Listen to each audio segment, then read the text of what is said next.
Advocate Prabhakar Rao Hegde, Advocate Hingorani, DCP Saxena, distinguished guests present here today, our elders, brothers and sisters. We would, after the question-answer session, request our distinguished guests to present their impressions on the topic and their comments.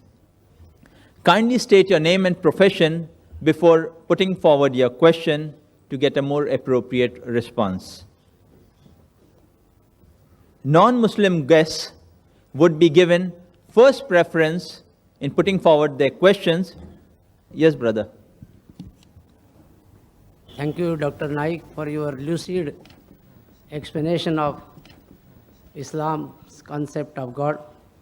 My simple question is, you have talked about racial brotherhood, linguistic brotherhood, blood brotherhood, and so on, and they are the disturbers of the concept of universal brotherhood. But you have not talked on the concept of kafir, I think, which is one of the most important disturbers of universal brotherhood in the world. Can I have your name, brother, so that I can answer you in a better way? Yes. Professor Nigar from Bhiwandi College. The professor has asked a question that I have spoken about various concepts. I've explained the concept of universal brotherhood and spoken that the concept of brotherhood based on blood relationship, on race, on caste and creed, etc., they cause disturbance. I haven't spoken on the concept of kafir. Brother, kafir is an Arabic word which comes from the root word kufr, which means to conceal, to hide. It also means to reject. And in context, in Islamic context, it means that any person who conceals or rejects the truth of Islam. Anyone who rejects the truth of Islam is called as a kafir. Anyone who rejects the truth of Islam, that there's one God and Allah subhanahu wa ta'ala, all that I spoke, he's a kafir. Any brotherhood besides the brotherhood of universal brotherhood of faith and the Islamic brotherhood, if it falls in other brotherhood based on anything, there can be 100 types of brotherhood. Brotherhood based on a particular region, whether it be India, whether it be Pakistan, whether it be America, all these other brotherhood, that is not in the purview of the brotherhood of faith, believing in concept of one God, disturbs the universal brotherhood, including if you say that the kafirs, the brotherhood of kafirs, do they disturb? Yes, they disturb. What is the meaning of kafir? Anyone who rejects the truth of Islam. There are some non-Muslims who ask me questions, and during question answer time, one of the cassettes, they said that why do the Muslims abuse us by calling kafir? And people say that they get hurt. I said, see, kafir is an Arabic word which means a person who rejects the truth of Islam. It's an Arabic word. For a person who rejects the truth of Islam, in English if I have to translate, he becomes a non-Muslim. So a person who is a non-Muslim who rejects the truth of Islam, he is called as a kafir. It's just a translation of the English word non-Muslim. So if you say that don't call a non-Muslim a kafir, how can I do that? So if a person says, why do you call me a kafir? Don't call me a kafir. So I can tell that you accept Islam and stop calling a kafir. It's only an Arabic word for non-Muslim. Hope that answers the question. Yes, brother. Satyapal Malani, Ullasnagar. I think Dr. Zakir is playing with verse. It's jugglery of verse only. Islam divides peoples of the whole world in two. One is Mu'min and there is Kafir. Definitely we don't believe and trust in many things which Islam says. So this brotherhood of universal brotherhood is not possible what Islam wants to enjoin upon us. Islam only creates divisive forces. Even we can know Shias, Sunnis and 70 other castes in Islam itself. I'm putting the question. No problem. Universal, but Islam cannot give universal. It's only Hinduism which can give universal brotherhood. Ekam Satya Vipra Bahuda Vadanti, which you have just quoted. Islam does not recognize killing the cows, killing the kafirs, taking their property, loot, women folk. Islam tells how brotherhood can come. and you talk of brotherhood, it's a jugglery of words only. Really speaking, you are talking Hinduism in the name of Islam. The brother has made several comments. And Islam says, Inna Allaha ma sabreen. For verily, Allah is with those who are patient. For brotherhood to prevail, you should be patient. If I'm not patient, there'll be a fight between me and my brother. Islam says, in Surah Baqarah, chapter number 2, verse number 153, Inna Allaha ma sabreen. For verily, Allah is with those who are patient. And for brotherhood to prevail, you should be patient. And I respect my elderly brother out here. He may be having a good study of Hinduism, but I'm sorry that I disagree with him. His study of Islam is a bit weak, I would say. And I do agree with him that Islam, there are two types of people. One is a believer, Mu'min, and the other, he said, is a kafir according to him. In every religion, there are two types of people. Even in Hinduism, a Hindu and a non-Hindu. In Christianity, Christian and non-Christian. In Judaism, a Jew and a non-Jew. In Islam, a Muslim and non-Muslim. So where does Islam differ? And I'm not here to criticize Hinduism. I'm not here to criticize Hinduism. But since you're a learned speaker, I would like to speak on Hinduism because I am a student of comparative studies. I've read the Vedas, I've read the Upanishads. But if just for a small comment, according to the Vedas, it mentioned that the humankind has been created from four parts of Almighty God. From the head, it is the Brahmin. From the chest is the Kshatriyas. From the thigh is the Vaishyas, the business class. And from the feet is the Shudra, caste system. I'm not here to comment on these, brother. I wouldn't like to. I wouldn't like to hurt the feelings of my Hindu brother. Islam doesn't agree with that. I didn't comment on those things. I didn't criticize any religion. I didn't say that this religion is wrong. But you, if you know your Veda very well, you should testify to the audience. Doesn't the Veda say that from the head you have the Brahmins, from the chest you have the Kshatriya, from the thighs you have the Vaishya, the business class, learned class, warrior class, business class, Shudras. The Shudras are supposed to be downtrodden. And there are books written by Dr. Ambedkar. I don't want to go into the details, brother. Hinduism, I have learned very well. I respect many aspects of Hinduism. Certain aspects, I don't agree. I have to say because they have forced me to say. Quran says in Surah Anam, chapter 6, verse 108, revile not those who worship God besides Allah, lest in their ignorance they will revile Allah subhanahu wa ta'ala. What I spoke is the positive aspect of Hinduism. That is, they believe in the concept of one God. Regarding a question that, the Muslims, they keep on killing people, they keep on killing cow, you said, correct? You said that. See, every allegation requires an answer. So time doesn't permit. I'll just pick up a few. Any other, you can come next and ask. I'm here to clarify the misconception. It's my pleasure. Only if I clarify the misconception will the person understand Islam better. Therefore, in our sessions, we always have a question and session. And we welcome. When anyone criticizes us, I love it. The more a person criticizes and more is logically convinced, will he understand Islam better? That's what I do. Islam said, spread the message of truth. With hikmah, the Quran says in Surah Nahl, chapter 16, verse 125, Udu ila sabili rabbika bil hikmah, wal ma'zitil hasna, wa jadalum billati ahsan. That is, invite all the way of thy Lord with wisdom and beautiful preaching, and argue with them, and reason with them in the ways that are best and most gracious. Regarding the concept of can we have non-veg, talking about killing cows, etc. And there are many non-Muslims who say, you Muslims, you all are ruthless people, you all kill animals. Just for your information, brother, a Muslim can be a very good Muslim even by being a pure vegetarian. It's not compulsory that he should have non-veg to be a good Muslim. But since the Quran says in several places, you can have the cattle, why we shouldn't have? The Quran says in Surah Ma'idah, chapter number 5, verse number 1, it says that, Ya ayyuhalladhina amanu, O you believe, fulfill all your obligations, and lawful for you are all four-footed animal with the exception named. Quran says in Surah Nahl, chapter number 16, verse number 5, that Allah has created for you cattle, which are His signs. From it you derive warmth, and there are various benefits in it, and of the meat you can eat. Quran repeats this in Surah Mu'minun, chapter 23, verse 21. You can eat the meat of the cattle. In non-veg, there are doctors available here, even I'm a medical doctor. It's rich in protein. It's rich in iron. And it's very nutritious. In the other food, the level of protein which you get in non-veg, you cannot get in any other vegetarian food.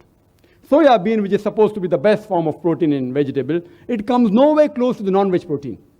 And regarding the concept of killing of cows, if you read the Hindu scriptures, I'm not here to criticize any religion, but brother asked a question, I have to speak the truth. It permits a person to have non-veg. If you read the Hindu scriptures, the sages and sons, they had non-veg. They even had beef. It is later on due to the influence of the other religions, like Jainism, etc., that people were being influenced in the philosophy of ahimsa, of not to kill animals, that they accepted this philosophy in their way of life. Otherwise, Islam is also for animal rights. I can give a talk only on animal rights. Islam is the religion which says that do not overburden the animals, treat them nicely, give them food. But when required, they are even created for food. If you analyze the other religions which believe in this philosophy, that you should not have non-veg, the philosophy was based on the concept that you should not kill animals because they're living creatures. Therefore, having non-veg is a sin. I do agree with them. If any human being can live in this world without killing a single living creature, I would be the first one. The universal brotherhood in Hinduism is that every living creature is your brother. Every living creature, irrespective whether it's an animal or a bird or an insect. I'm asking a simple question, that how can a person even survive for 5 minutes without killing millions of his brothers? Those who know medical science will understand what I'm saying. That whenever you breathe, there are millions of germs you're inhaling and you're killing. That means in this religion, you're killing your brothers to survive. The universal brotherhood in Islam is every human being is your brother. Brotherhood in faith is every Muslim is a brother. Every living creature is not my brother. But we have to protect the living creature, should not harm them, should not unnecessarily torture them. But when required, you can have them for food. So when the philosophy says that having non-veg is a sin because we kill living creatures, today's science tells us that even the plants have got life. Do you know that? So the logic that killing living creatures is a sin has failed. So now they change the logic and they say that, see, plants have got life, but plants can't feel pain. Therefore, killing the animals is a greater sin as compared to killing plants. Do you know, today science is advanced and we have come to know even the plants can feel pain. The plants can even cry. The plant even feel happy. So the logic that plants cannot feel pain has failed. The cry of the plant cannot be heard by the human ear, because the human ear has a frequency of 20 cycles per second to 20,000 cycles per second. Anything between this, the human ear can hear. Anything below or above, the human ear can't hear. For example, if a master blows a dog whistle, you know the dog whistle, it's called a silent dog whistle. It blows the whistle, which has a frequency of above 20,000 cycles and below 40,000 cycles per second. The dog can hear up to 40,000 cycles per second. So when the master blows the whistle, the dog hears the whistle, but the human being don't hear. It's called as the silent dog whistle. Similarly, the cry giving out of the plant cannot be heard by the human being, but they also cry. They also feel pain. There was a brother of ours who argued with Maximum, and he told me that, Brother Zakir, I agree with you that the plants have got life, they can feel pain, but you know, the plants have got 2 senses less. They only have 3 senses. The animals have got 5 senses. Therefore, killing an animal is a greater sin as compared to killing a plant. So I told him, brother, suppose you have a younger brother who is born deaf and dumb, 2 senses less. After he grows up, if someone goes and kills him, will you tell the judge, oh my Lord, give the murderer less punishment because my brother had 2 senses less? Will you say that? You will say, may Lord give him double punishment because he killed a person who was innocent. So in Islam, the logic doesn't work like that, 2 senses or 3 senses. Islam says in Surah Baqarah chapter 2 verse 168, eat of the good things that we have provided for you. That means whatever is good and lawful, you can have. And that's the reason if you analyze the cattle in the world, Allah subhanahu wa ta'ala has His way, Almighty God. The reproduction of the cattle is very fast as compared to reproduction of the other animals and the human beings. They reproduce very fast. If I agree with you that no human being should have any cattle, then we will have overpopulation of cattle in the world. And regarding killing of cows, there's a book written by Maulana Abdul Karim Parekh, Gau Hatya, cow slaughter, who is to blame? And we analyze the people that deal in leather of cows, more non-Muslim than Muslims. Leather, the giants, they deal in that. So the people who are responsible to benefit from the cow slaughter are not the Muslims, more of them are non-Muslims. So if you know history well, and if you know logic also well, you'll understand that Allah says, eat of the good things we have provided for you. If you can have, there's no problem. And besides that, if you analyze the set of teeth of the herbivorous animal, the cow, the goat, the sheep, they only have vegetables. They have a flat set of teeth. If you analyze the set of teeth of the carnivorous animal, the lion, the tiger, the leopard, they have got sharp pointed teeth. They can only have non-veg. If you analyze the set of teeth of the human beings, if you go in the mirror and look at your teeth, we have pointed teeth as well as flat teeth. If Almighty God wanted us to have only vegetables, why did He give us this pointed teeth? For what? To have non-veg. If you analyze the digestive system of the herbivorous animal, the cow, the goat, the sheep, they have digestive system which can only digest vegetables. The digestive system of the carnivorous animal, the lion, the tiger, the leopard, they can only digest non-veg. The digestive system of the human beings can digest both non-veg and veg. If Almighty God wanted us to have only vegetables, why did He give us a digestive system that can digest both veg and non-veg? So scientifically, if you analyze, Almighty God wanted us to have both veg as well as non-veg. Hope that answers the question. If you have any queries, any other misconception, brother, it's my pleasure to reply. One misconception at a time so that I can do justice to each of the misconceptions. Thank you, brother. Yes, sir. Hello doctor Nayak साहब, यहाँ पर जितनी भी बातें हुई most probably English में हुई, और यहाँ पर सब इतने पढ़े लिखे लोग नहीं हैं कि वो आप सिर्फ इंग्लिश समझ सकें। मोस्ट प्रोबेबली तो जो भी आपके लेक्चर या भाषण होने चाहिए थे ना, वो यहाँ पर लोकल भाषा में होने चाहिए थे। Excuse me, brother. Excuse me. Let me coordinate. We have been called here. Zakir has been invited by the organizers here to give a talk in English and have a question answer. That what questions you have to address, I would request you to kindly after the program address to the organizer. Question मेरा बाकी है, question मेरा बाकी है। हाँ, so you put forward your question. Urdu में भी अगर आप question put forward करेंगे, इंशाल्लाह अगर speaker उसको he'll explain English and answer it. नहीं बुरा है वेद और शास्त्र, नहीं कुरान बुरा है, बिना समझी बातें और बेसमझा व्याख्यान बुरा है। समझो तुम अपनी बातों और सबका ध्यान बुरा है, अपने अपने हिसाब से सोचो कि उस प्रभु का सम्मान नहीं बुरा है। और यूनिवर्सल ब्रदरहुड के पहले से जहां भी कोई बातें होनी चाहिए, वहां पर मजहब की कोई बात नहीं होनी चाहिए, मजहब से ऊपर उठकर बात होनी चाहिए, क्योंकि मजहब से ऊपर उठना ही उस अल्लाह ताला को पाना है, उस परमात्मा को पाना है। और पहले गॉड का मीनिंग समझो कि गॉड का मीनिंग क्या है। गॉड गॉडेस कुछ नहीं होता है। GOD, that super power is controlling the nature, and that nature is having three parts. GOD, God. G for generator, O for operator, D for destroyer. That nature is generating us, that nature is operating us, that nature is destroying us. We are being generated, we are being operated, we are being destroyed. इसमें goddess और God का meaning कुछ भी नहीं है, और God का असली मीनिंग कुछ भी नहीं है। अल्लाह ताला गॉड से ऊपर है, परमेश्वर गॉड से ऊपर है, परवरदिगार गॉड से ऊपर है। Thank you very much, brother. The brother has summarized my lecture in a very short way, alhamdulillah. I thank him. He rightly said there is no God and goddess. That's what I explained. He explained in Hindi so that those who don't understand English can understand. I would like to thank you, brother. He explained very well. There is no God, there is no goddess. Allah Ta'ala, Allah Subhanahu wa Ta'ala is superior, and I agree with him. Thank you, brother. And he rightly said that there should not be different religions. I agree with you. There should not be different religions.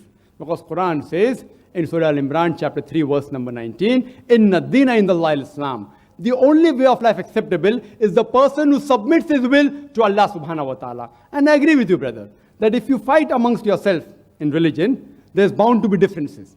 And there should be no differences. And the brother also made certain comments that Shias, etc., and different religion, and the 73 firqas. I can give that answer. It requires time. If you want to know the answer, you can pose it. I'll give you the reply for that also.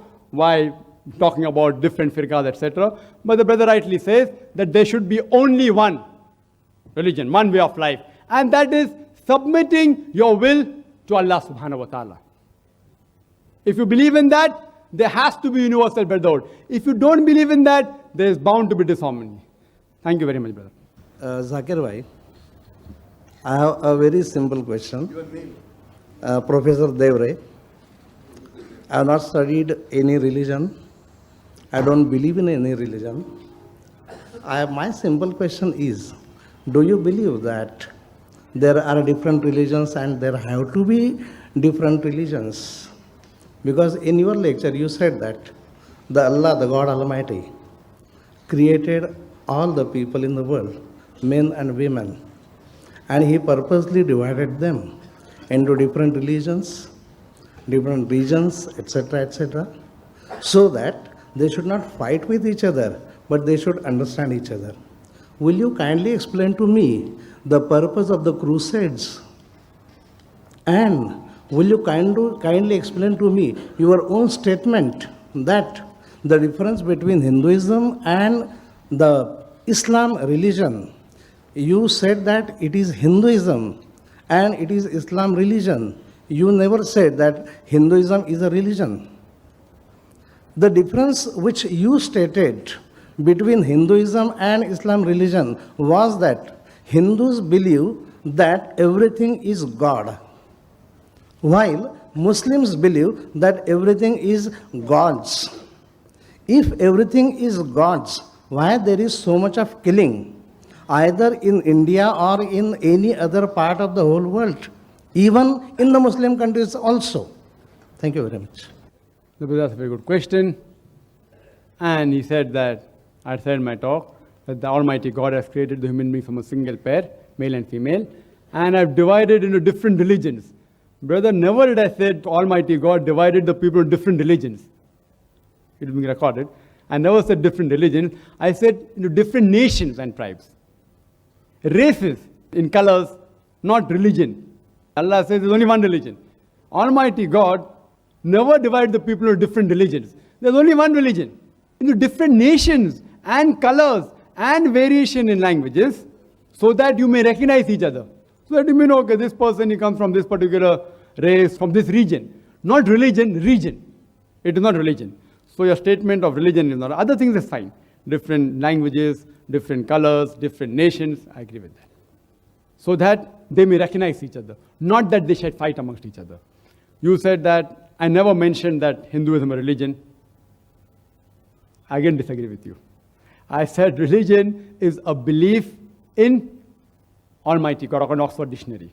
To understand Hinduism, to understand the religion of Hinduism, you have to understand the concept of God. To understand the religion of Judaism, you have to understand the concept of God in Judaism.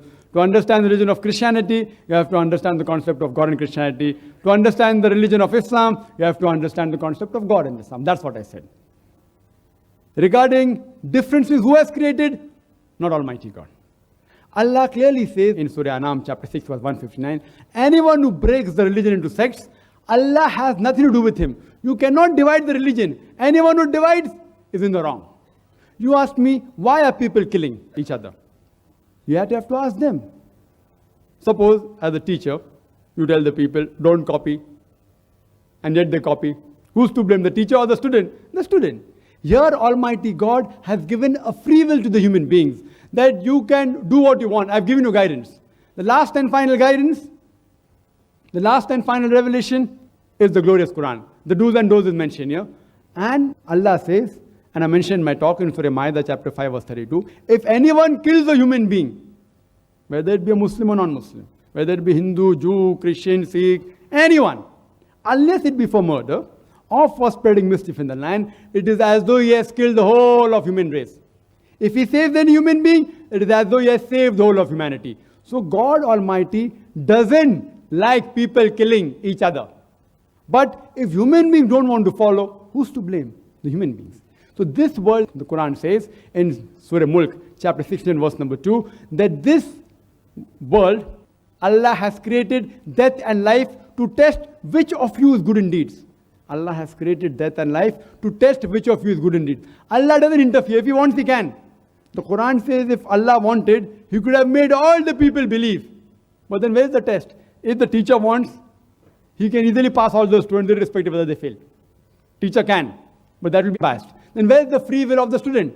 If they're undergoing a test and if someone doesn't give a right answer, yet the teacher passes, then a person who has studied hard will object that I slog so much for the examination, this person is copying and is cheating, he writes the wrong answer and you pass him.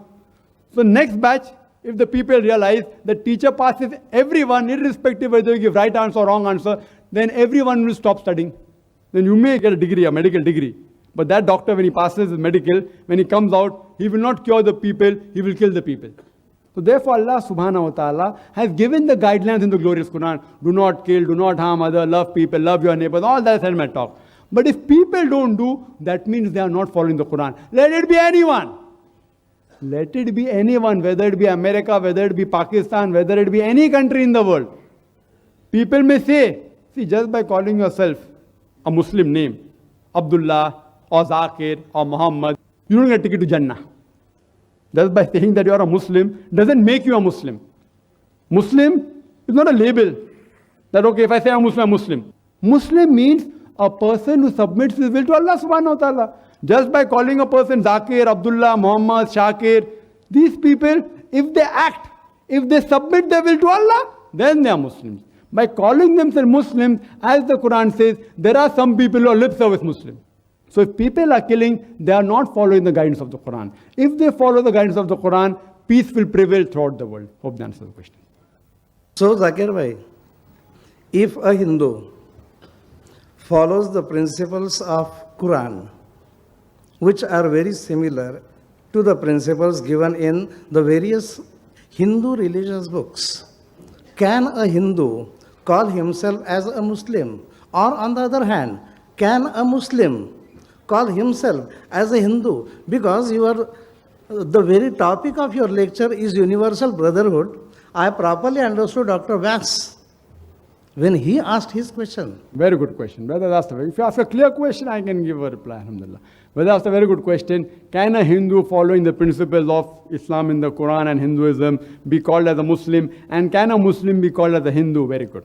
Let's understand the definition of the word Muslim and a Hindu. As I said, Muslim is a person who submits his will to Allah subhanahu wa ta'ala, Almighty God. What is the definition of the word Hindu? Do you know? Hindu is a geographical definition. Anyone living in India, anyone living on this side of the Indus Valley civilization, he's a Hindu. By definition, I'm a Hindu. Do you know that? Hindu is a geographical definition. You ask anyone. According to Swami Vivekananda, Hindu is a misnomer. Geographically, I'm an Indian, I'm a Hindu geographically. But Swami Vivekananda said that they should be called as Vedantists.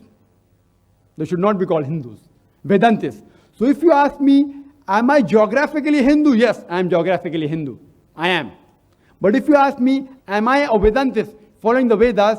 I said that those parts of the Vedas which conciliate with the glorious Quran, I have got no objection following those parts. For example, that there is one God. But if you say, I believe that Almighty God created the Brahmin from the head, a different caste, which are superior caste, the Kshatriyas from the chest, it's Veda I'm quoting. If you don't believe in the Veda, it's your problem, brother. But this is the Veda I'm quoting. You can ask the scholars of Vedin scholars, they are sitting here. They are sitting here. Vedas say that, not I. The Vaishyas from the thighs and the Sudras from the feet. So I don't agree with this concept. That's right. So if you ask me, do you believe in the philosophy of Veda? I say no. This particular philosophy. According to you, anybody who inhabits this land is a Hindu. Yes. Yes. Geographically said that. So everybody should be. Yes. Brother rightly said that anyone who inhabits India has to be Hindu, but natural. Anyone living in America is a citizen of America. He has to be American. Very good. Alhamdulillah. So anyone living. Yes. That's it. I agree with you, brother. Geographically, everyone living in India is a Hindu. So I completely agree with it. By the geographical definition, if you say if you say that anyone who lives in India is a Hindu, it's correct. Any scholar will agree, anyone living in India is a Hindu. Geographically, I'm a Hindu. But because I stay in India, can I be a Muslim? Yes. Of course.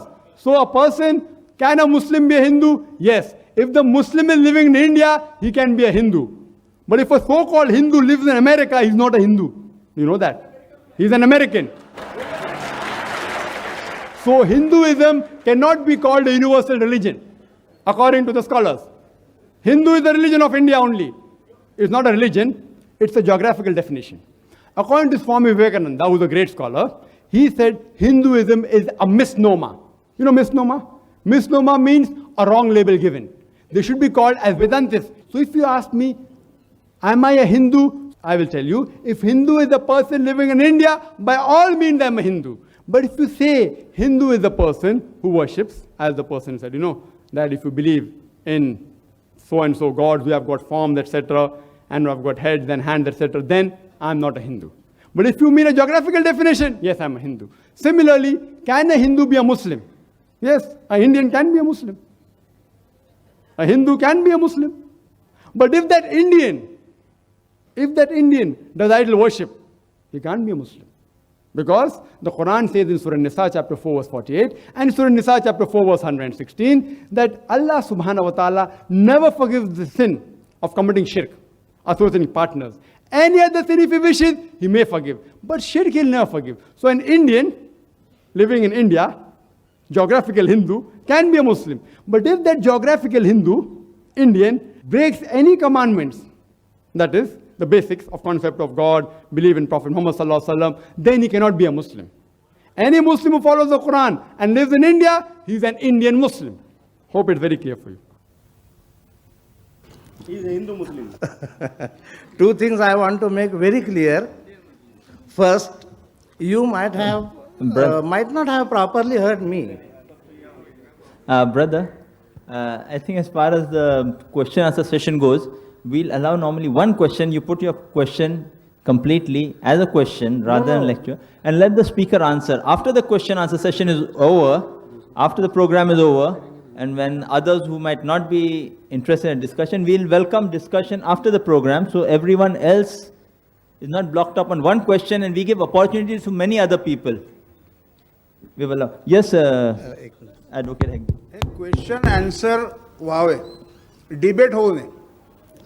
आपण जे करताय ते डिबेटच्या पद्धतीनं करताय, नंतर त्याच्यावर होऊ शकेल. जर कोणाला प्रश्न विचारले त्याची उत्तरं स्पीकर देतील. प्रश्नांची जी उत्तरं आम्हाला मिळाली त्यामुळे आमचं समाधान झालं नाही. मग आपण बसावं खाली, दुसऱ्याला प्रश्न विचारा. नाही ठीक आहे, त्याची काही हरकत नाही आम्हाला. फक्त प्रश्न असा आहे, आणखी एक प्रश्न मी विचारतो. Excuse me, brother. Brother, excuse me. I'll put forward the question on the slip. Mr. Mehta asks, why are most of the Muslims fundamentalists and terrorists? The question posed is by Brother Mehta, why are most of the Muslims fundamentalists and terrorists? The question is posed, I give the answer. If you like it, you take it. If you don't like it, leave it. Quran says in Surah Baqarah chapter 2 verse number 256, La ikraha fid deen. There is no compulsion in religion. Truth stands out clear from error. I present the truth to you. If you like it, you take it. If you don't like it, you reject it. No problem. There is no compulsion in religion. La ikraha fid deen. Surah Baqarah chapter 2 verse 256. Brother Mehta has asked a question that why are most of the Muslims fundamentalists? Why are they terrorists? What is the meaning of the word fundamentalist? Fundamentalist is a person who follows the fundamentals. For example, a person, to be a good mathematician, he should know, he should follow and practice the fundamentals of maths. He should be a fundamentalist in the field of maths to be a good mathematician. For a person to be a good scientist, he should know, he should follow and practice the fundamentals of science. He should be a fundamentalist in the field of science to be a good scientist. For a person to be a good doctor, he should know, he should follow and practice the fundamentals of medicine. He should be a fundamentalist in the field of medicine to be a good doctor. You cannot paint all fundamentalists with the same brush. You can't say all fundamentalists are bad or all fundamentalists are good. For example, you have a fundamentalist robber who's expert in the field of robbing. But he's harmful for the society. He robs the people and doesn't promote brotherhood. He is not a good human being. On the other hand, you have a fundamentalist doctor who follows and practices the fundamentals of medicine, and he cures the sickness of human beings. He is a good person. He helps the human being. So you can't paint all fundamentalists with the same brush. Regarding Muslim, the fundamentalist, I am proud to be a fundamentalist Muslim because I know, I follow, and alhamdulillah strive to practice the fundamentals of Islam. I am proud to be a fundamentalist Muslim, and every Muslim, to be a good Muslim, should be a fundamentalist Muslim. Otherwise, he can't be a good Muslim. Every Hindu, to be a good Hindu, he should be a fundamentalist Hindu. Otherwise, he will not be a good Hindu. Every Christian, to be a good Christian, he should be a fundamentalist Christian. Otherwise, he won't be a good Christian. Regarding is a fundamentalist Muslim good or bad? That's the question. Alhamdulillah, the fundamentals of Islam, there is not a single fundamental of Islam which is against humanity. So far, many of the brothers pose certain questions because of the misconception. Because of the misconception, you may think that this teaching of Islam is wrong. Like brother said, having cow is wrong, and I gave the answer. Brother said about certain things, and I gave the answer. So a person who has lack of knowledge, he may think that there are certain fundamentals of Islam which are wrong. But if anyone who has the knowledge of Islam, there is not a single teaching of Islam which goes against humanity, goes against society. I challenge anyone, not only in this audience, in the full universe, to point out to me a single teaching of Islam which is against the basics of humanity. Single. Some people may feel bad, but as a whole, the teaching of Islam is best for universal brotherhood to promote humanity. There is not a single teaching, and I challenge again. Anyone from the audience, they can ask me questions. I will clarify the misconception. Inshallah, when the time comes, but the next question you can pose. One question at a time. When your turn was there, you don't reply. See, the thing is that you have to follow certain rules. The mic was empty for half an hour. No one came up. I told the brother, you're most welcome. You stand on the mic, no one comes, you can keep on asking one question. Every third question will be your question. No problem. You can ask as much as the time the auditorium has been had for. There's no problem. So, I'm proud to be a fundamentalist Muslim. But if you read the definition of fundamentalism, in the Webster Dictionary, it says that fundamentalism was a movement which was started in the early 20th century by a group of Christians, the Protestants in America, who protested and said that not only is the Bible, the teaching of the Bible is the Word of God, but every letter of the Bible is verbatim the Word of God. So fundamentalism was first used for a group of Protestant Christians in America who protested and said that every letter, word of the Bible is the Word of God. If any human being who can prove that every word of the Bible is the Word of God, then the movement is good. But if someone can prove that every word of the Bible is not the Word of God, then the movement is not a good movement. But if you read the Oxford Dictionary, what is the meaning of the word fundamentalism? Fundamentalism, according to Oxford Dictionary, means strictly adhering to ancient laws of any religion, especially Islam. In Oxford Dictionary, they write especially Islam. The word especially Islam is there in the latest edition of Oxford Dictionary. That means fundamentalist, immediately think of a Muslim. Why? The media is bombarding people that, that these Muslims, they are fundamentalists, they are terrorists. The moment you think the word of fundamentalist, immediately people start thinking of a Muslim.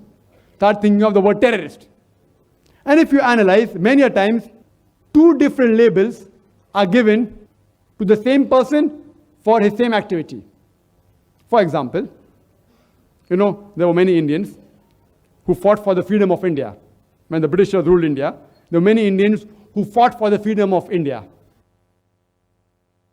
The Britishers called them as terrorists. These people are terrorists. But we Indians, we call these freedom fighters as patriots. Right or wrong? Patriots. They fought for the freedom of the country. Same people, same activity, two different labels. The Britishers called them as terrorists. The Indian citizens called them as patriots, freedom fighters. Same activity, same person, two different labels. So before you give a label, you should first analyze that which view do you adhere to? If you agree with the British view, that the British government had a right to rule over India, then you would call these people as terrorists. But if you agree with the Indian citizens that the Britishers, they came to do business and they started ruling us unlawfully, then you'll call these people as freedom fighters. So before you give any label to any particular person, you should analyze which view do you have. Same people can be given two different views by different people. In this context, I would say every Muslim should be a fundamentalist where Islam is concerned. Because every teaching of Islam promotes human values and humanity and universal brotherhood. Hope that answers the question. I am Dr. Devre from Bhiwandi College. Well, every religion is a supreme science of life. Nothing is wrong so far as the principles of religions are concerned. But the formulation of principles is a different thing, and execution of these principles is a different thing. Actually, where there is no relationship of blood, the relationship is to be established by the religions. Actually, what we find, I quote, La tufsidu fil arji ibada isallah. इस संसार में शांति प्रस्तापित होने के बाद अशांति मत फैलाओ के पैगाम हमें मिला है. But actually what we find, what we realize, what we experience is this: the maximum blood is wasted only on account of the conflicts in the religions. So where is the wrong? I mean, what are your views about this? How would you reconcile the principles of religion and this chaos which arises on account of religion? What are your views on this particular aspect? The Professor asked a very good question, that in all religion basically speak good things, but the implementation may be different. They teach good things. But today you see in the world, many people are fighting on the name of religion. How can you solve this problem? It's a very good question. And part of the answer I gave in my talk. And I said that as far as Islam is concerned, we should not kill any human being. So in Maida chapter 5 verse 32. How can you see to it that we can come to common terms? How can we solve the differences? That also mentioned in my talk in Surah Al-Imran chapter 3 verse 64, which says that ta'alaw ila qalmatin sawa'in bayna bainakum, that come to common terms as between us and you. If suppose you have 10 points and I have got 10 points. If out of those 10 points, if 5 points are common and 5 are different, I at least agree with those 5 points which are common. The differences will come to it later on. Quran says, ta'alaw ila qalmatin sawa'in bayna bainakum, that come to common terms as between us and you. Which is the first term? Allah na'budu illallah, that we worship none but Allah. Wala nushrika bihi shay'an, that we associate no partners with Him. So you rightly said how to solve, and I have given the methodology how to solve, that come to common terms. But the point to be noted here is that many people who follow religions, they do not know what their own religious scriptures speak. That is the problem. Many Muslims don't know what the Quran and Sahih Hadith speak. Many Hindus don't know what Hindu scriptures say. Many Christians and Jews don't know what the Bible says. Who's to blame? The followers. Therefore, I tell the people, you read your scriptures. The point of difference, we will come to it later on. At least come to the commonalities. I have given the talk on similarities between Islam and Christianity. I say the things which we differ, will come to it later on. At least what your Bible and my Quran says, let's agree with those things which are common. Fight will be solved. What I'm doing now. In my talk, did I ever criticize any religion? I was forced to reply when certain brothers tried to ask certain questions, which I have to speak the truth. Otherwise, in my talk, you can take the video cassette, I did not criticize a single point on any religion. I never spoke about the differences. I only came to common terms. Differences, I can give a talk on differences between Islam and Hinduism, differences between Islam and Christianity. I am a student of comparative religion. I can quote verses, alhamdulillah, from the various world scriptures talking about differences. I keep that when required. When someone tries to disrupt the program, we have to be well aware of these things. But I never use it in my talk. I never use it as a common man. I tell the common man, you read your scriptures, you will come closer to your scriptures and to universal brotherhood. Read your scriptures, at least first believe in one God. The difference will come to later on. The difference will come to later on. Judaism says that, Christianity says that, Hinduism says that, Islam says that, Sikhism says that, Parsiism says that. Believe in one God and worship Him alone. Why do you worship other gods? Come to that point, then come to other points. If we solve this problem of commonalities, even if there are 3 points common out of 10, at least agree on those common points. The other points, we can agree to disagree. We'll come to it later on. So if we come on the common points first, coming on the comparative studies, believe me, most of the problem will be solved. Believe me. And that's what I'm doing. I'm going throughout the world and I address audiences of non-Muslims, and many of them, because they're not aware of their scriptures, of our scriptures, many people pose questions. Even Muslims aren't aware of the scriptures. So they pose questions which they aren't aware of. So I educate them. I educate them about Quran, about Hadith, about Vedas, about Bible, and I quote. When I quote, I give the reference number. So no one can say, oh, Zakir is pulling a fast one. And all these scriptures are quoted. It's available in the Islamic Research Foundation. Our library has the various translation of Vedas. We have hundreds of types of Bibles. More than 30 different versions of the Bibles we have. Alhamdulillah. So whichever sect you belong to, whether Jehovah's Witnesses or Protestant or Catholic, I speak from their scriptures. So if you say that Zakir is wrong, you have to say that the Holy Scripture is wrong. I quote, and most of my talks are quotations. Quotations from various scriptures. If you disagree with the scriptures, that's your choice. If you want to disagree, you're most welcome to disagree. Because Quran says, La ikraha fid deen. There's no compulsion in religion. Truth stands out clear from error. So I'm presenting the truth of Hinduism to you. If you want to agree, agree. Don't agree. There is a symposium. The third cassette from there. Symposium on concept of God, on Islam, Hinduism, and Christianity. People may call it a debate. The Hindu Pandit from Kerala and Calicut, a Christian father of Calicut, and I myself presented the Islamic view. 4.5 hours debate. It's available outside. Scholars of Hinduism, of Christianity, I'm just a student. I'm presenting my view. And it's for the audience to judge. I'm talking about similarities, quoting their scriptures, chapter number, verse number, chapter number, verse number. The best way to cause all the human beings to unite is find the commonalities. Speak about the differences later on. Hope that answers the question. The next question would be from the slip, then if the sister will allow. There's one, Raj Malhotra, he's asking, if Islam is a religion of peace, then how come it was spread by the sword? The question posed was, if Islam is a religion of peace, how come it was spread by the sword? Islam comes from the root word salam, which means peace. It also means submitting your will to Allah subhanahu wa ta'ala, Almighty God. In short, Islam means peace acquired by submitting your will to Allah subhanahu wa ta'ala. But as I mentioned earlier, that everyone in the world does not want peace to prevail in the world. There are certain anti-social elements for their own benefits. They don't want peace to prevail. The robbers, the criminal. If peace will prevail, they will go out of business. So for their own benefit, there are certain human beings who don't want peace to prevail. So for such types of people, force may have to be used. Therefore, we have police, etc. So Islam is for peace, but sometimes you may have to use force to put the anti-social elements in their place. And the best answer to this question, that Islam was spread by the sword, is given by De Lacy O'Leary.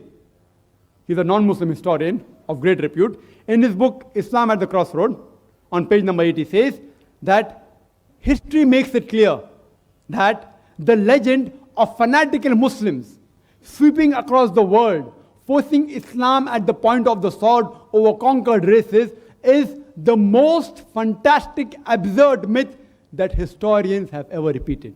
De Lacy O'Leary, page number 8, book Islam at the Crossroad. I'm asking a question, that we Muslims, we ruled Spain for about 800 years. Later on, the Crusaders came and they wiped out the Muslims. There was not a Muslim who could openly give the azan, the call for prayers. We didn't use any force. You know, we Muslims, we ruled the Arab lands. for about 1400 years. For a few years, the Britishers came, for a few years, the French came, but overall, the Muslims were the lordship of the Arab land for 1400 years. Do you know today, there are 14 million Arabs who are Coptic Christians. Coptic Christian means they're Christians since generations. Since generations. If the Muslims wanted, they could have converted every non-Muslim at the point of the sword. We didn't do it. The 14 million Arabs who are Coptic Christians are giving witness that Islam was inspired by the sword. You know India? India was ruled for hundreds of years by the Muslims. We didn't use the sword. We didn't use the sword. If you people do a wrong thing, you can't catch up those people and blame the religion for that. If you people don't follow the religion, you can't say that Christianity is bad because Hitler incinerated 6 million Jews. If Hitler incinerated 6 million Jews, burned 6 million Jews, you can't blame Christianity for that. There may be black sheep in every community, but we Muslims, we ruled India for hundreds of years. If we wanted, we could have forced every non-Muslim to convert at the point of the sword. We didn't do it. The non-Muslims of India today, more than 80%, they are giving shahada, they are giving witness. You non-Muslims present here are giving witness that Islam was inspired by the sword. You are giving witness. We had the power, we didn't do it. Islam doesn't believe in that. Today, the country which has the maximum number of Muslims is Indonesia. Which Muslim army went to Indonesia? Which Muslim army went to Malaysia, which has 55% population of Muslims? Which Muslim army went to the east coast of Africa? Which Muslim army? Which sword? Thomas Carlyle gives the reply. Thomas Carlyle, he writes in his book, Heroes and Hero Worship, that you have to get the sword. Little good will it do that he should spread with the sword. Every new opinion initially begins in the mind of one. One man in the whole world. One man against all the human beings. It will do little good that he picks up a sword and propagates it. Which sword? Even if we had the sword, we can't use it.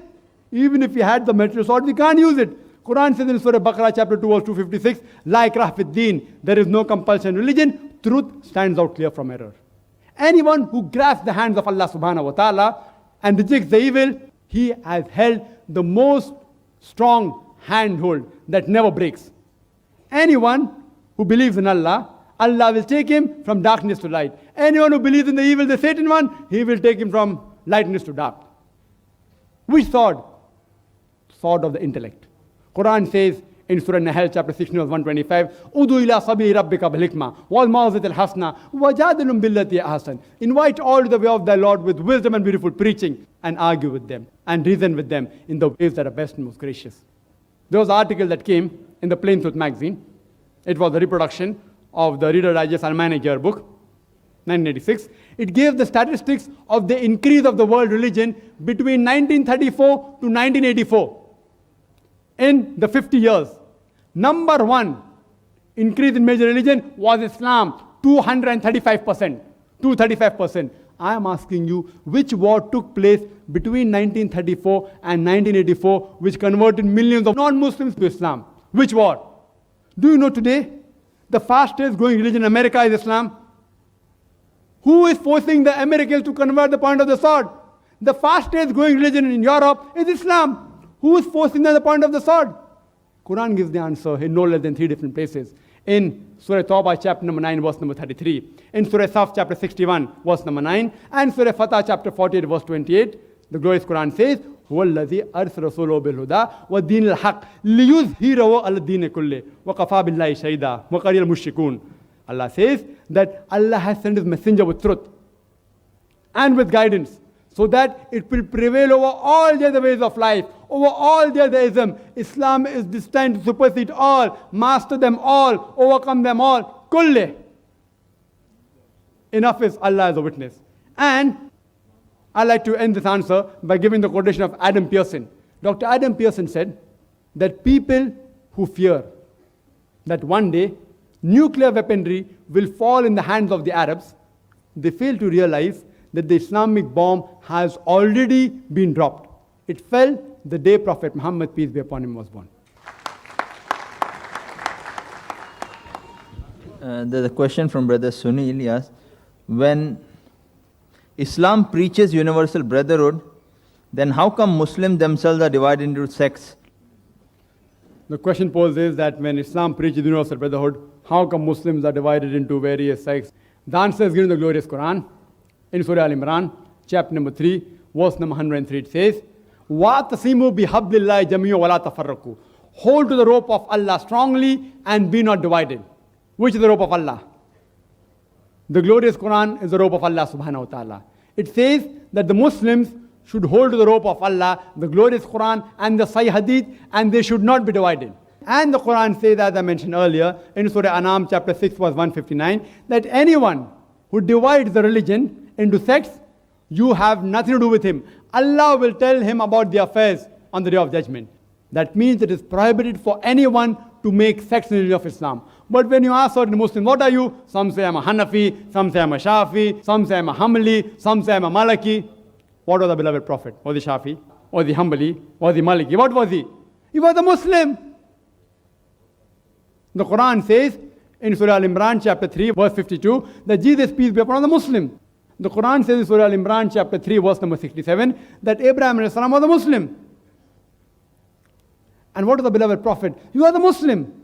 The Quran says in Surah Fussilat chapter 41 verse number 33, وَمَنْ أَحْسَنُ قَالًا مِمَّنْ دَعَا إِلَى اللَّهِ وَعَمِلَ صَالِحًا قَالَ إِنَّنِي مِنَ الْمُسْلِمِينَ. Who is better in speech than one who invites people to the way of thy Lord, works righteousness and says, I am of those who bow to the will of Allah, those who say, I am a Muslim. So when anyone poses the question, what are you? You should say, I am a Muslim. I have no objection if someone says, I believe in certain verdicts, certain views given by great scholars like Abu Hanifa, Imam Shafi, Imam Malik, Ahmad ibn Hanbal. May Allah be pleased with them all. I respect all these great scholars. If someone agrees with certain views of Imam Shafi, sometimes may Allah be pleased with him, sometimes Abu Hanifa, may Allah be pleased with him, I have got no objection. But if anyone poses the question, what are you? You should say you're a Muslim. And as the brother said earlier, that Quran says there will be 73 sects. What is referring to is saying of beloved Prophet. It's mentioned in Abu Dawud, hadith number 4579. It says that the religion of Islam will be divided into 73 sects. But if you note the wording of the Prophet Muhammad sallallahu alaihi wasallam, Muhammad peace be upon him, he said that the religion will be divided. He didn't say you should divide the religion. He's prophesizing. Though the Quran says don't be divided, the Muslims are bound to divide. And there's another hadith, which is mentioned in Tirmidhi, hadith number 171. The beloved Prophet said, there will be 73 firqas, 73 sects. And all will go to hell except for one. And the companions asked, which one? The Prophet said, the one that is on the path of the Prophet and the companions. One that follows the Quran and the Sahih Hadith. So anyone who follows the Quran and Hadith is on the true path. Islam doesn't believe in division. Every person, he is a Muslim. Anyone who follows the Quran says he is a Muslim. And Islam is against dividing the religion into sects and divisions. So if you read the Quran and Sahih Hadith, Muslims should be united on the basis of Quran and Sahih Hadith. Hope that answers the question. Yes, brother. We'll allow 2 questions before we have the impressions of our chief guests and the presidential address by Advocate Hingorani. Yes, brother. I am a retired teacher, Lakshman Dokras Guruji. I want to ask, what is the exact remedy to increase the universal brotherhood? For which subjects we have to give priority? Either for religion or sociology or politics. Will you please tell me please kindly what is? The brother asked a question that what is the priority to spread universal brotherhood? Is it religion? Is it sociology? Is it dealing with politics? Brother, I've given the talk based on that full topic. I don't have to repeat the same thing. My answer will be same. The priority to spread universal brotherhood in all the religions is to believe in one God and worship Him alone. That is the basic priority. I've repeated that in the talk. I've repeated in answers to several questions, and I'm repeating it again. The basic priority is not sociology or politics. That comes later on. Politics deals with brotherhood, which is limited. Sociology, which is limited. Believe in one God is universal. He is the one who created all human beings, whether male or female, whether black or white, whether rich or poor. So if you believe in one God and worship Him alone, then there will only be universal brotherhood. Hope that answers the question. The next question, I think is something connected. one brother Prabhu is asking, all the religions basically preach good things. Thus, a person can follow any one of the religion. It is one and the same. The question posed is that all the religion basically teach good things. So you can follow any religion, it's one and the same. And I do agree with him in the first part of the question, that all religions do basically preach good things. For example, all religions say you should not rob, you should not molest a woman, you should not rape her. Hinduism says that, Christianity says that, Islam says that.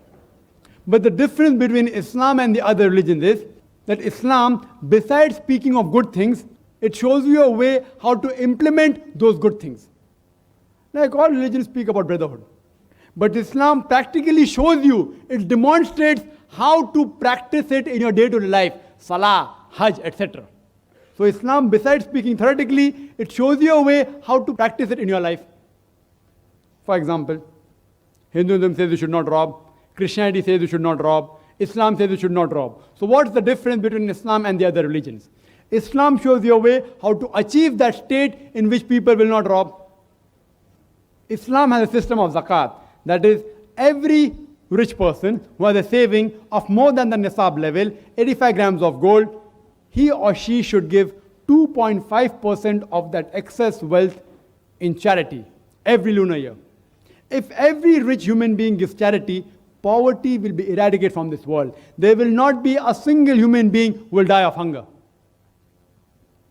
After this, the glorious Quran says in Surah Ma'idah, chapter number 5, verse number 38, as to the thief, be it a man or a woman, chop off his or her hand as a punishment from Allah subhanahu wa ta'ala.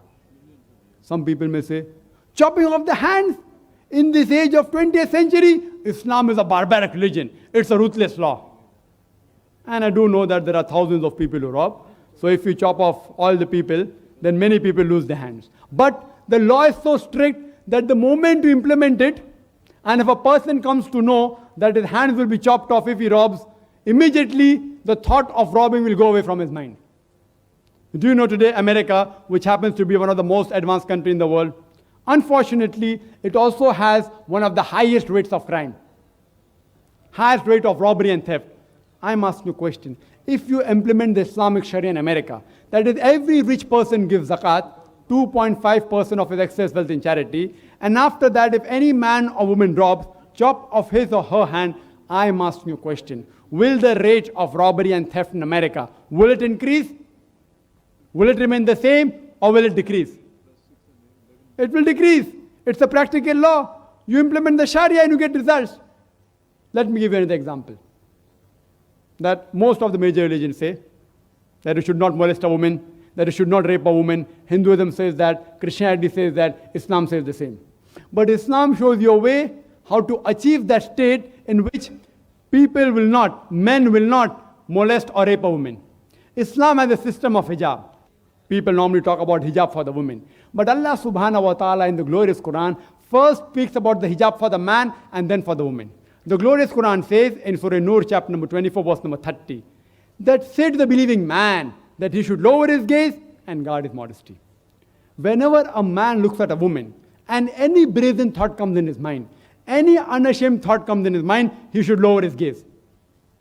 There was once a friend of mine, who was a Muslim friend, who was staring at a girl for a long time. So I told him, brother, what are you doing? It's prohibited in Islam to stare at a girl. So he told me, our beloved Prophet said that the first glance is allowed, the second is prohibited. I have not yet completed half my glance. What did the Prophet mean by saying the first glance is allowed, the second is prohibited? He didn't mean that you can look at a woman and stare continuously at her for 20 minutes without blinking. What the Prophet meant that if you look at a woman unintentionally, intentionally don't look at her again. Don't feast on her. That's what the Prophet meant. The next verse speaks about the hijab for the woman. Surah Nur chapter 24 verse 31 says that say to the believing woman that she should lower her gaze and guard her modesty and display not her beauty except what appears ordinarily of, and to draw a head covering over the bosom. And display not her beauty except in front of her husband, her fathers, her sons, etc. And a big list of mahram, the close relatives who she can't marry is given. And there are basically 6 criteria for hijab. The first is the extent which differs between the man and the woman. For the man, the extent is from the navel to the knee. For the woman, the complete body should be covered. The only part that can be seen are the face and the hands up to the wrist. Some scholars say even this should be covered. The remaining 5 criteria are the same. The second is the clothes they wear, it should not be so tight that it reveals the figure. Third, it should not be transparent so that you can see through. Fourth, it should not be so glamorous that it attracts the opposite sex. Fifth, it should not resemble that of the unbeliever. Sixth, it should not resemble that of the opposite sex. These are basically 6 criteria for hijab mentioned in the Quran and the Sahih Hadith. And the Quran says in Surah Ahzab, chapter 33, verse number 59, giving the reason for hijab. It says, O Prophet, tell your wives and the believing women that when they go abroad, they should put on the cloak so that they shall be recognized and it will prevent them from being molested. Quran says, hijab has been prescribed for the women so that it will prevent them from being molested. And the Islamic Sharia says, if anyone rapes any woman, he gets capital punishment. People may say, capital punishment? In this 20th century, Islam is a barbaric religion. It's a ruthless law. It's a barbaric religion. Do you know America, which happens to be the country which is supposed to be most advanced, it has one of the highest rate of rape. According to the statistics, it says that on an average every day, more than 1,900 females are being raped every day. Every 1.3 minutes, one female is raped. Since the time I'm in this auditorium, it's more than 2.5 hours. How many rapes may have taken place? How many? More than 100 in America. I'm asking you a question. If you implement the Islamic Sharia in America, that is, every man, when he looks at a woman, he should lower his gaze. The woman should be properly dressed up in the hijab. And after that, if any man rapes, capital punishment. I'm asking you a question. Will the rate of rape increase? Will it remain the same or will it decrease? It will decrease the practical law. You implement the Sharia and you get results. And I've asked this question to non-Muslims that suppose someone rapes, unfortunately, your wife or your mother. And if you are made the judge and if the rapist is brought in front of you, what punishment will you give? And believe me, all of them said, we'll put him to death. Some went to the extent of saying, we will torture him to death. So why do you have the double standards? Someone rapes somebody else's wife, capital punishment is barbaric law. Someone rapes your wife, you want to give him capital punishment. Why these double standards? And do you know in India, according to the statistics of Crime Bureau, it says that every 54 minutes, one case of rape is reported in India. How many taking place? Every few minutes maybe, one case. And no wonder, the Home Minister of India, L.K. Advani, you know what he said? It came in headlines of Times of India. Headline. What it says? That Advani puts a death rap for rapes and recommends an amendment in the law. Headlines in Times of India, 28th of October, 10 days back. On Tuesday, one day before, 27th of October, 1998, he said that he wants death penalty for the rapist. Alhamdulillah. What Islam has said 14 years ago, L.K. Advani is saying that, and I congratulate him for that. I'm not here to promote any political party. I'm not a politician. But if someone speaks the truth, I have to appreciate it. And if you implement this, surely the rate of rape will diminish. Maybe the next Home Minister may implement the Islamic hijab here also. So inshallah, the rape will be completely abolished. They are coming closer to Islam. I appreciate it. Ta'alaw ila qalmatin sawa'in baynana baynakum. Come to common terms as between us and you. Mr. L.K. Advani realized that rape is increasing in India, and he rightly recommended that the law should be amended and death penalty should be put for the rapist.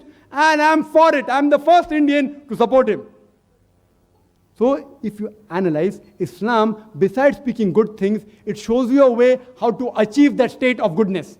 Therefore I say that Islam, unlike other religion, which speak good things, it shows you a way how to achieve goodness. So therefore, if I have to follow a religion, I would follow a religion which speaks good things and shows you a way how to achieve that good things. Therefore, it is rightly said in Surah Al-Imran, chapter 3, verse number 19, Inna Dina Indallahi al-Islam. The only religion accepted in the sight of Allah subhanahu wa ta'ala is the person who submits his will to Allah subhanahu wa ta'ala. Yes, you can put forward your question, brother. My name is Manoj Raicha.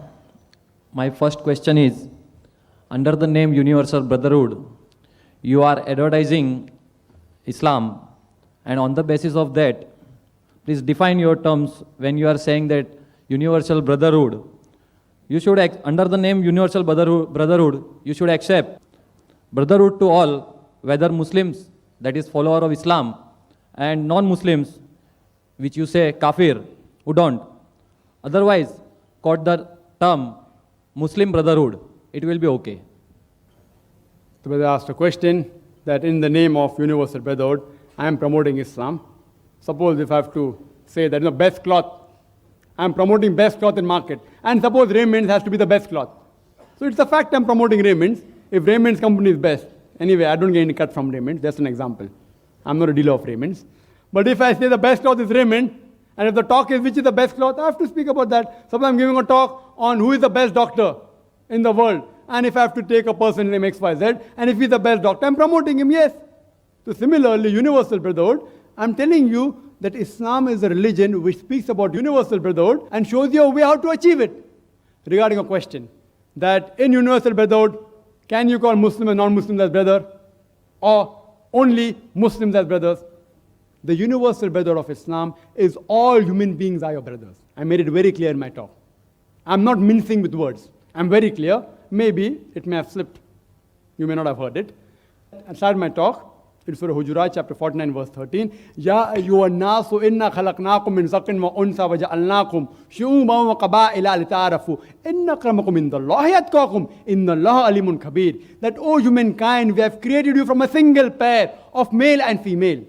And have divided you into nations and tribes, so that you shall recognize each other, not that you shall despise each other. And the most honored in the sight of Allah is the person who has taqwa, who has righteousness, who has piety, who has God consciousness. In the Universal Brotherhood are all human beings. The person who has got piety is one who has taqwa, or righteousness. I have got two brothers. One is a good person.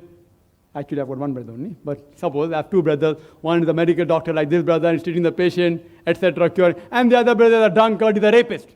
Both are my brothers. Who is a better brother? A brother who is a doctor and treats the people and doesn't cause harm to the society. The other brother is my brother, but he's not a good brother of mine. Similarly, all human beings are my brothers. But those who are closer to me are those who have taqwa, who has righteousness, who has piety. Anyone who has piety, who has righteousness, who has God consciousness is closer to me. It's very clear. I've said my talk and I repeat it. Hope that answers the question. You have differentiated Hinduism, Islamic and Christianity. In all three religions, there are good things for brotherhood. You have not explained brotherhood in Hinduism, brotherhood in Christianity. The brother said that I have spoken good things about Islam, Universal Brotherhood. I haven't spoken good things about Hinduism and Christianity. I did speak certain good things. I didn't speak everything about brotherhood in Hinduism and Christianity because people may not be able to digest it here. This thing what I'm saying, people can't digest.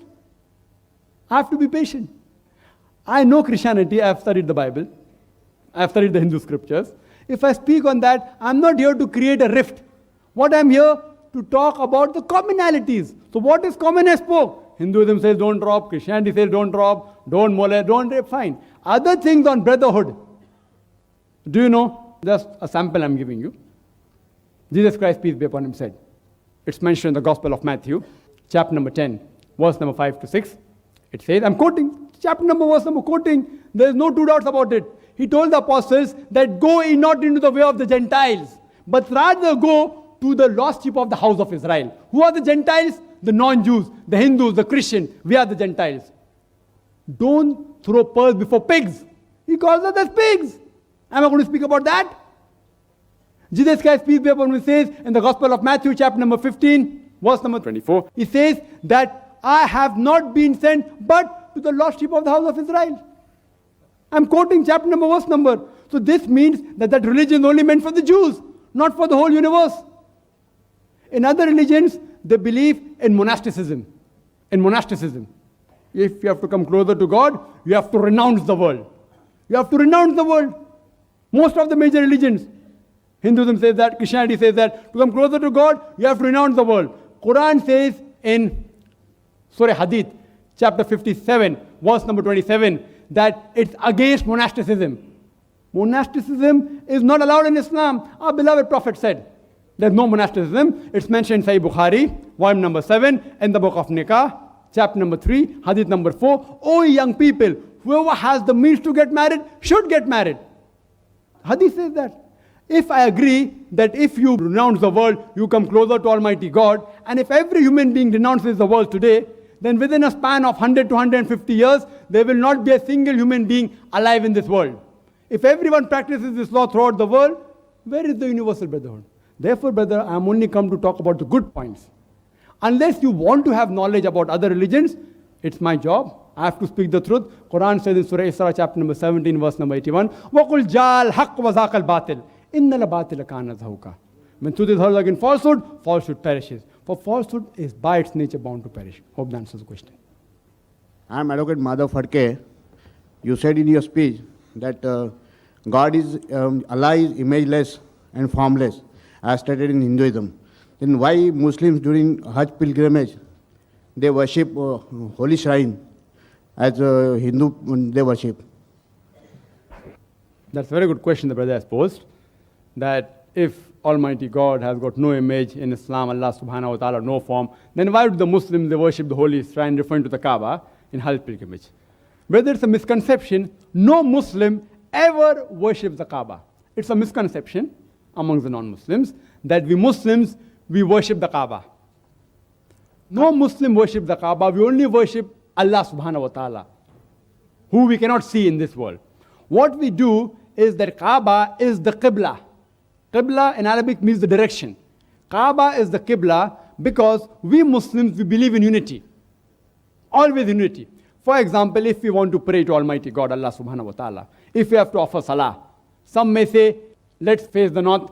Some may say, let's face south. Some may say east. Some may say west. Where do we face? We believe in unity. So for unity, all the Muslims throughout the world, they are asked to face in the direction of the Qibla, that is the Kaaba. It's a direction. We don't worship it. And the first people who drew the world map were the Muslims. And when the Muslims drew the world map, they drew with the South Pole on top and North Pole down. And Kaaba was in the center.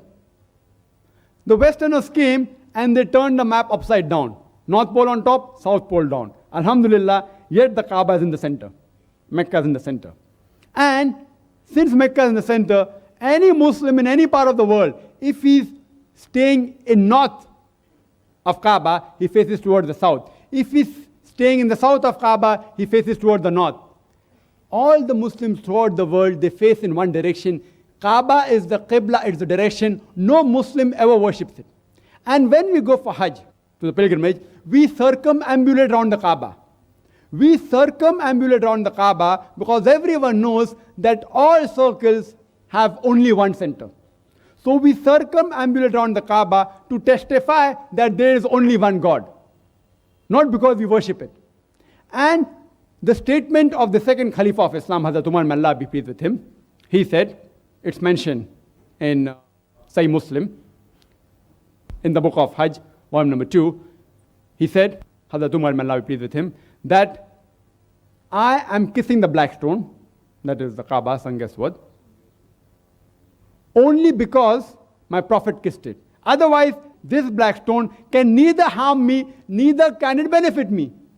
The second Khalifa of Islam, Caliph of Islam, Hazrat Umar, may Allah be pleased with him, he made it clear for eternity that no Muslim ever worship the black stone. It can neither benefit us, neither can it harm us.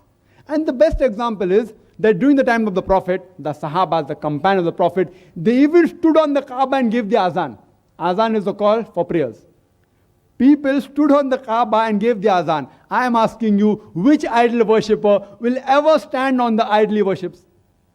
So these are sufficient proof that no Muslim ever worship the Kaaba. Kaaba is the Qibla and we worship only Allah subhanahu wa ta'ala who we cannot see with eyes. Hope that answers the question.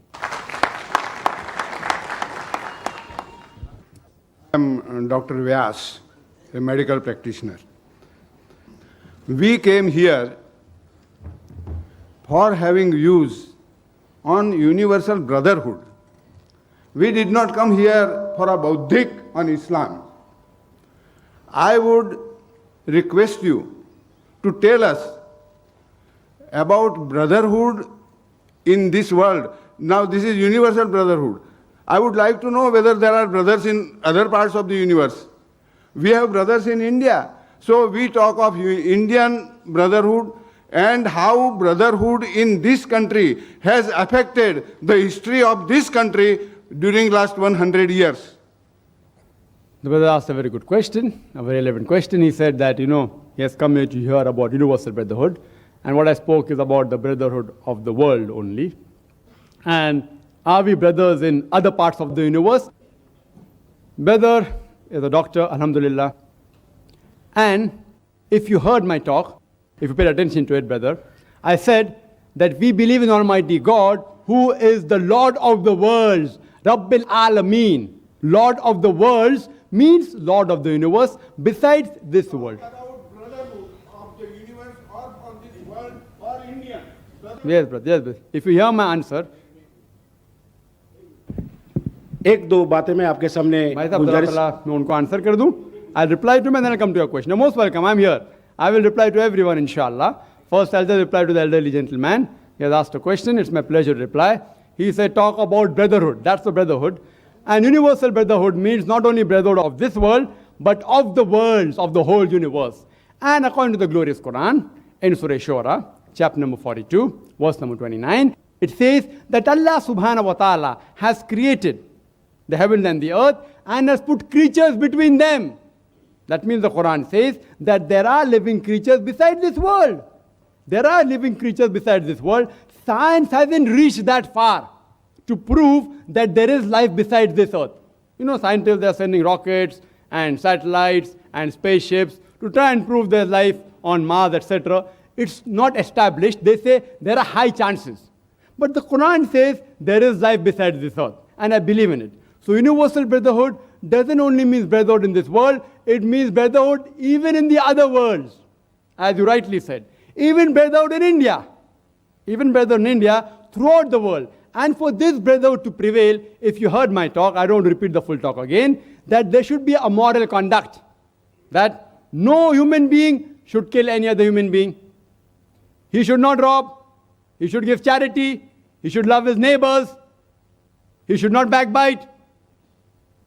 He should see to it that when he sleeps with a full stomach, even his neighbors is fed well. He should see to it that he does not have alcohol. Alcohol prevents the brotherhood to prevail in the world. He should not backbite. He should not slander anyone. All these things promote universal brotherhood, not only in India, not only in the world, in the full universe. May be possible that you did not pay attention to some portions of my talk. My talk, alhamdulillah, was focused on the topic, and it did cover India, America, full world, as well as the universe. And this can only take place in all the religions if you believe in the concept that the creator of all the human beings, of all the creatures, whether in India or whether in America or whether outside this world, is one Almighty God. And all the religions basically speak in belief of one God, which I discussed in detail. For more details about concept of God, I have given this talk, Concept of God in Major Religion. It speaks more about the concept of God in other religions like Sikhism and Parsiism, etc. And it deals in detail. If a person wants to have more knowledge on how it can prevail, you can avail of my cassette, Concept of God in Major Religion. It's available for sale outside in the foyer. Now we'll have the respected advocate Prabhakar Rao Hegde presenting his impressions as the chief guest.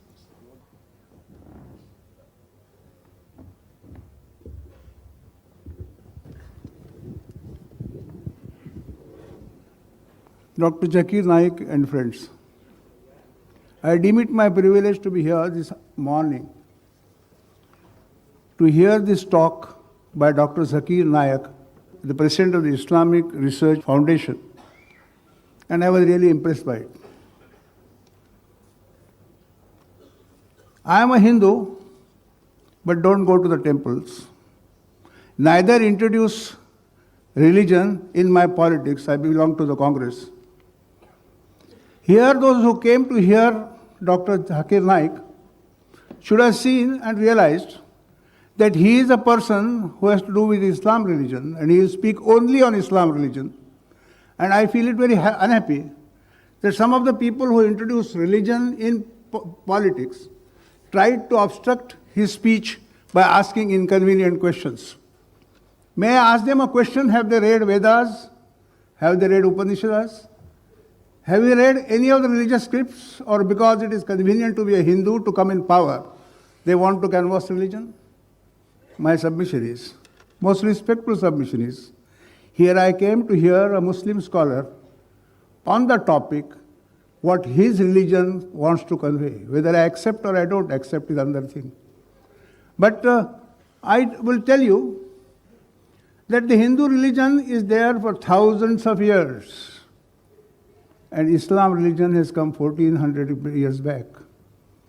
It is a religion which has come up after seeing the torture done by other religions on the people of the world, and therefore that is a religion which is more socialistic and has given more the method also how to implement. I remember in 1978 when I contested from Thana, from this Beudi, I met my friend Isaac Narvel, advocate, and he gave me the translation of Quran in English, which I had gone through before I contested election. I still remember to have read The Contribution of the Muslim in the Freedom Movement of India, a book written by author, and I am to tell my friends here who are talking about the religion and Hinduism, that it was the Wahhabis who first stood against the British in 1833. It is not the Hindu that collected together to fight the Battle of Independence, but it was the Muslim who fought the Battle of Independence. It is unfortunate that both of us don't go together. It is unfortunate for this country but it is really equally unfortunate that some persons want to canvass it and make it a point in politics to introduce religion. I am really impressed by the speech. I have learned a lot. Not that I agree with whatever he has said, but it's a way of thinking and certainly deserves serious consideration. And I am thankful to him. I thank you all.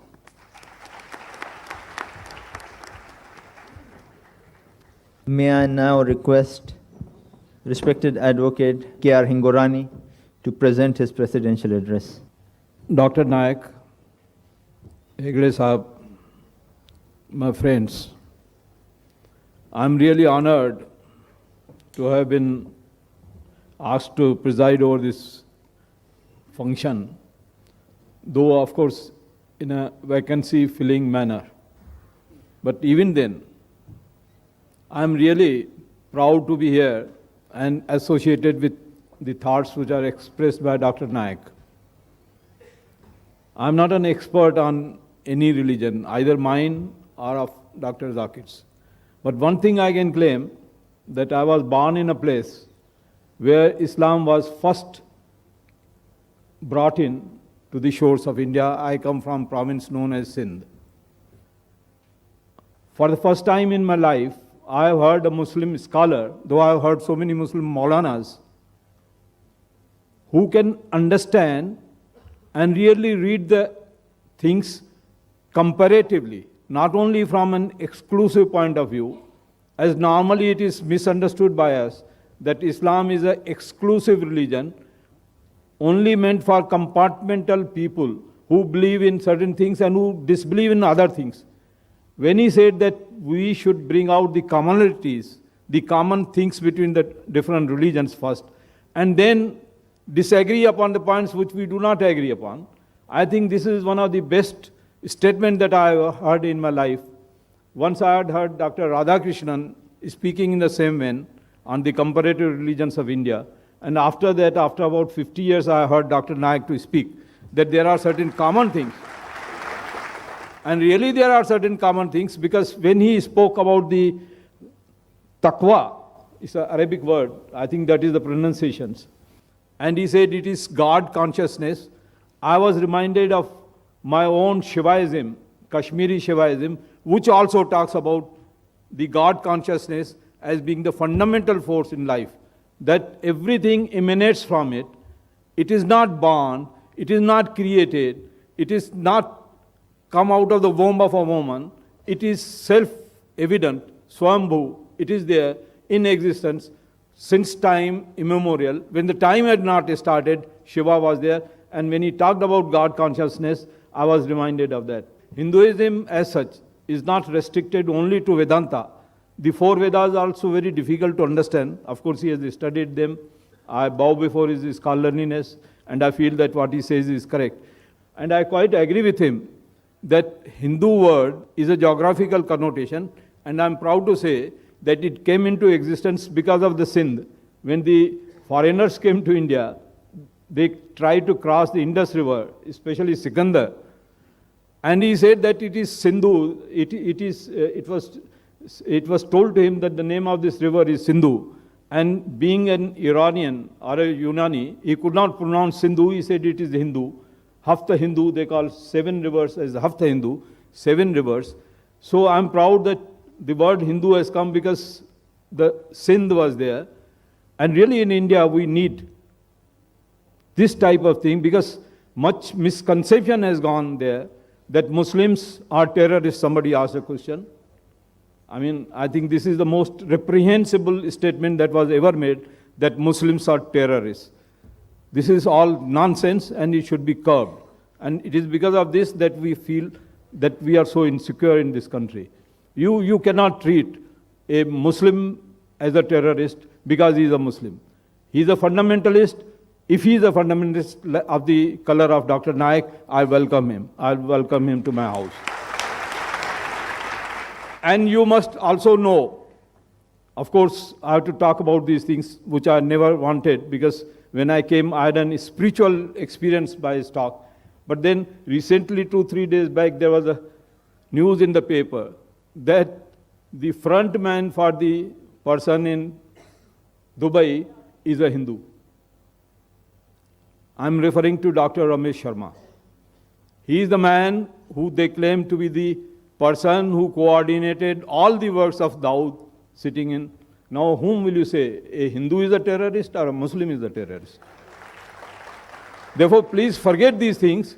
Forget about Muslims have been there. Bad kings from Muslims were there, bad kings from Hindus were there, and they need to be improved. But you can't say or hold anything against Dr. Naik for what Alauddin Khilji did in his times, or what Aurangzeb did to his brothers, or what Akbar did. These things are nonsense. These are facts of history which you have to gloss over. You want to live in this country. Try to understand the common things between the parties. Bring them out. I'll request Dr. Naik to go into Hindu congregations and try to make them understand what Islam stands for. And as far my personal belief is concerned, I think Islam is one of the greatest things that has happened to this world. Thank you very much for giving me this honor and hearing me out. ومن أحسن قولا ممن دعا إلى الله وعمل صالحا قال إنني من المسلمين. Who is better in speech than one who invites people to the way of thy Lord, works righteousness, and says, I am of those who bow to the will of Allah, those who say, I am a Muslim. So when anyone poses the question, what are you? You should say,